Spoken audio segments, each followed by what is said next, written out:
Is that you want me, but I said I would want myself. Baby, please don't leave me out. I'll put you through hell. Just know me, yeah, yeah. Hanya Allah yang tahu bagaimana perasaan aku sakit. Sakitnya perasaan aku ni. Siapa yang tahu? Siapa tahu?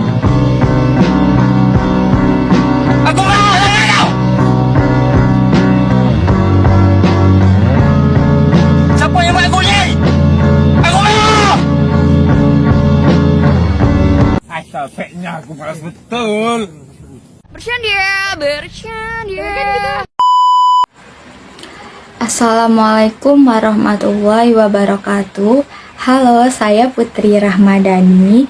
Di sini saya akan menjelaskan mengenai apa itu sastra bandingan dan membandingkan dua karya sastra. Sastra bandingan adalah ilmu analisis yang berupaya membandingkan suatu karya sastra dengan karya lain, baik dari segi genre, waktu, pengarang, sejarah, dan pengaruh. Di sini saya akan membandingkan dua karya sastra, yaitu karya sastra yang berupa cerita rakyat Malin Kundang yang berasal dari Sumatera Barat dan cerita rakyat Batu Menangis yang berasal dari Kalimantan Barat. Yang akan saya bandingkan dari cerita rakyat Malin Kundang dan Batu Menangis adalah dengan perbandingan struktural. Dalam hal ini, perbandingan dibatasi pada 3 masalah, yaitu yang pertama alur, kedua tokoh dan penokohan, dan yang ketiga yaitu latar. Kedua karya tersebut diidentifikasi titik kemiripan dan perbedaannya, kemudian ditentukan dasarnya mengapa terjadi kemiripan atau perbedaan antara cerita rakyat yang dibandingkan. Yang pertama alur. Persamaan alur salah satu unsur terpenting dalam suatu karya. Apapun genrenya adalah alur atau plot. Dalam alur atau plot, peristiwa atau kejadian dalam cerita tersusun sehingga membentuk sebuah karya. Peristiwa yang muncul pada plot adalah peristiwa yang disebabkan oleh lakuan tokoh-tokohnya.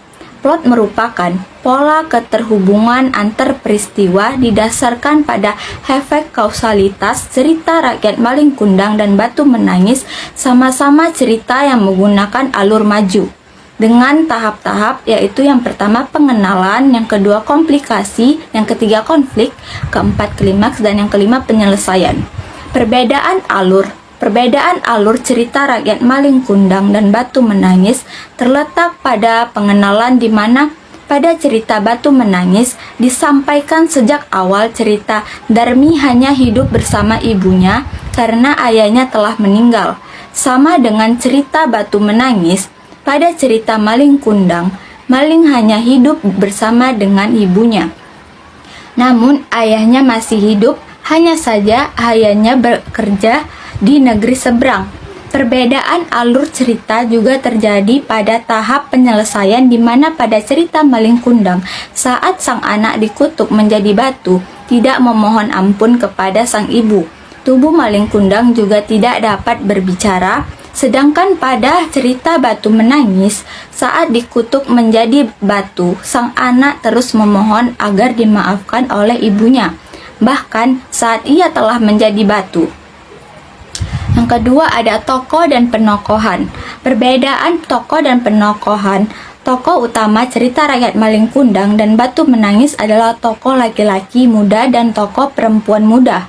Satu-satunya yang menjadi perbedaan tokoh adalah pada pemberian nama.